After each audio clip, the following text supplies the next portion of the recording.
So yesterday I mentioned rubber duck debugging, this classic point of how valuable it can be to talk through what you're working on, even if it's with somebody who has no idea what you're up to, doesn't understand the same field, doesn't have a background in it, can't help offer solutions, maybe is barely even or not at all paying attention, or maybe is even an inanimate object. Well, the point I want to make today is that having a team, part of why it's so valuable, even if the team takes the form of just one other person, and even if that other person is literally just a person at all, no background in it, maybe even no particular aspirations, goals, or priorities around it, you've probably had this experience before, where it's been really late, you've been really tired, and you were just trying to tell, is something okay? An email you're about to send, a tweet you're about to send out, a piece of work you're trying to finish, maybe the paper handing in tomorrow, whatever the work is, right? When you just get a second set of eyes to look over something and be like, oh yeah, that's fine. How much that frees us up. How much that unblocks us.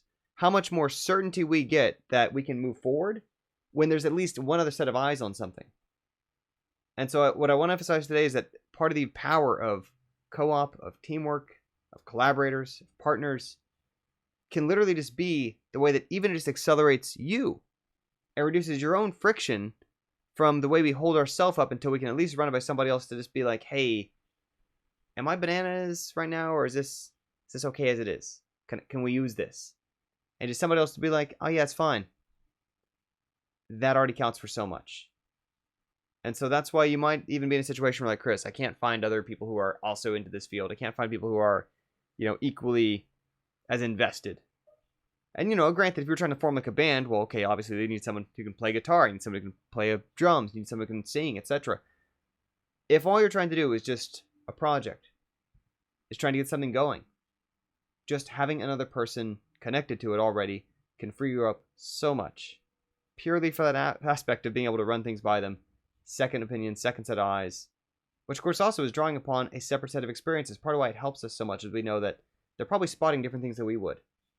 And whatever the odds are of something slipping past one of us, odds go down tremendously when it's a second fresh set of eyes. Ooh, and fresh set of eyes. At this point, right, from game design, we're part of the why QA is so important to the process. Part of why it's so critical to get people to playtest your stuff and to observe what they're doing is because no matter how good you are, you can't be a fresh set of eyes.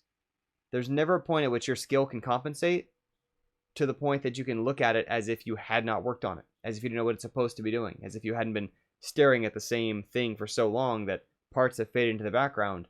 Fresh set of eyes counts for a lot. Just having someone else to run things past counts for a lot. Part of one of many reasons why life is better in co-op.